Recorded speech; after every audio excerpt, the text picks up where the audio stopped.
Paz e bem, meus irmãos, minhas irmãs.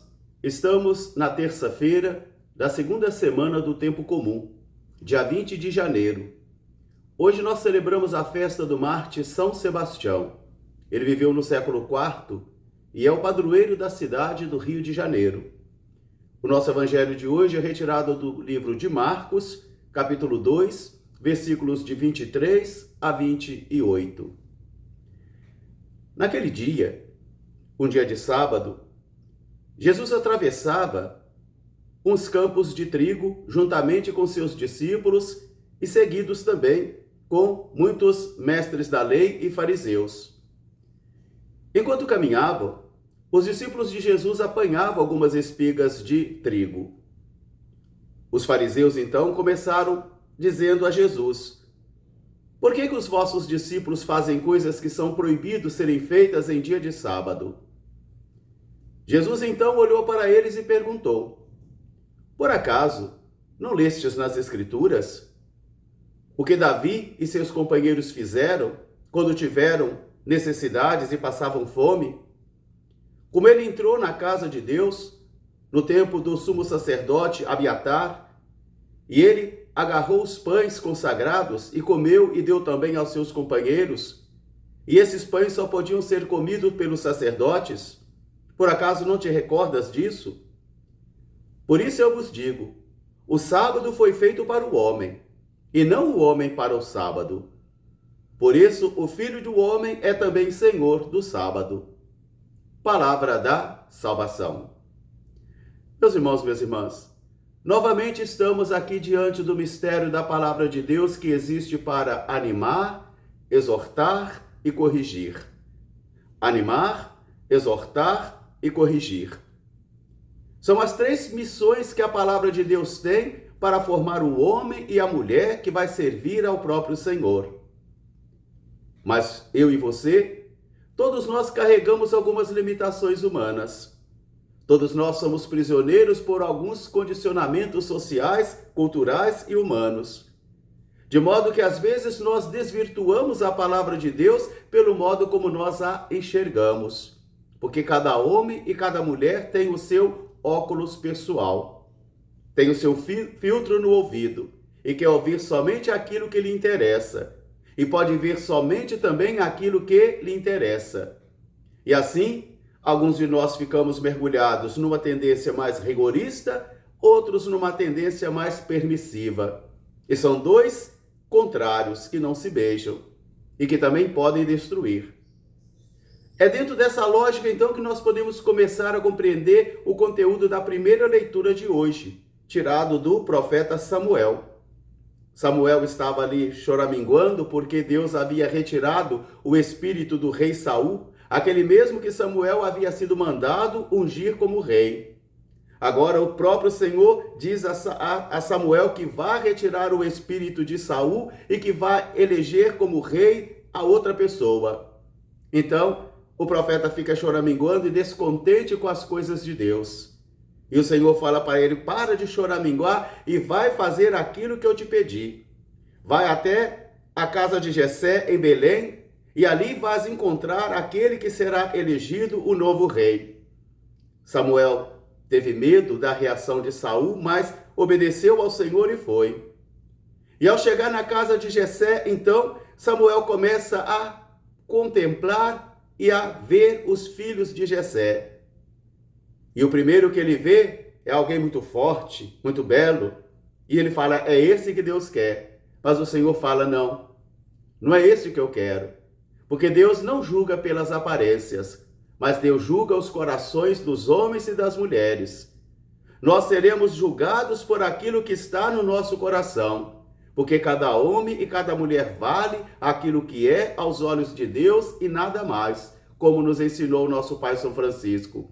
Cada homem e cada mulher vale aquilo que é aos olhos de Deus e nada mais.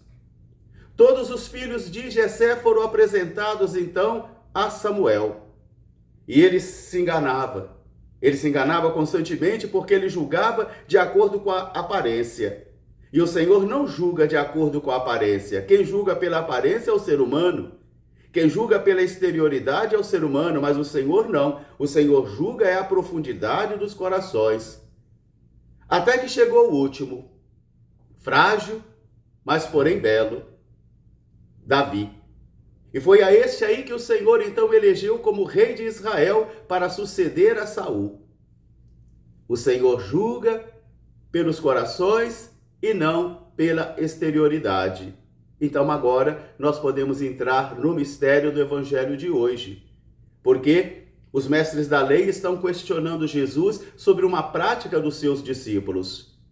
Eles estão atravessando um campo de trigo, os discípulos estão famintos, e enquanto caminham, eles começam a arrancar espigas e a comer. Debulhavam e comiam. E isso aí foi um escândalo para os fariseus. Às vezes nós ficamos escandalizados com coisas tão simples, coisas externas tão simples, e não nos escandalizamos com as coisas profundas, porque cada homem e cada mulher tem o seu filtro de ouvido, cada homem e cada mulher tem a sua lente própria para enxergar a realidade. Com uma tendência rigorista, então, os fariseus que ali estavam também seguindo a Jesus, não por reta intenção, mas para apanhá-lo em alguma armadilha. Eles começam então a indagar e a perguntar e a questionar Jesus por que os seus discípulos fazem coisas que não são permitidos fazer em dia de sábado. Mas os discípulos estavam somente com fome. Os discípulos estavam somente realizando um ato assim corriqueiro, rápido, de debulhar algo e comer pelo caminho, mas aquilo fora um escândalo para o rigorismo dos mestres da lei e dos fariseus. Jesus então vai chamar a atenção deles para um ato da Escritura. Por acaso vocês não recordam o que Davi fez? Por acaso vocês não recordam o que Davi fez quando entrou na casa de Deus e pegou dos pães consagrados que somente o sacerdote podia comer? E naquele dia ele fez isso não por capricho, não por luxo, mas porque ele teve necessidade, ele estava passando fome. E como que ele comeu desses pães e também deu aos seus companheiros no tempo do sacerdote Abiatar? Por acaso vocês não recordam isto? O que Davi fez? Agora vem então a mensagem do texto de hoje. O sábado foi feito para servir o ser humano, e não o ser humano para servir o sábado. As tradições religiosas, as culturas, as leis, todas estão a serviço da humanização e também do aperfeiçoamento de cada homem e de cada mulher. Tudo existe para servir a humanidade, para tornar o ser humano melhor.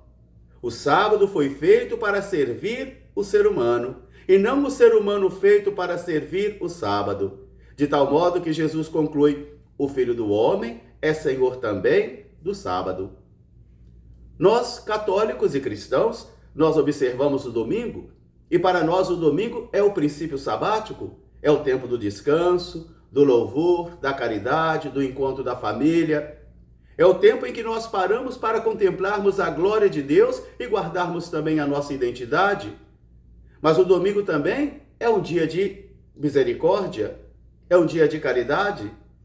Por isso, então, nesse momento agora, Jesus chama a atenção dos mestres da lei que estão escravizados num rigorismo muito grande e que não conseguem perceber a gratuidade do Senhor. Meus irmãos, minhas irmãs, que esta palavra de hoje seja para purificar o meu coração e também purificar o seu coração.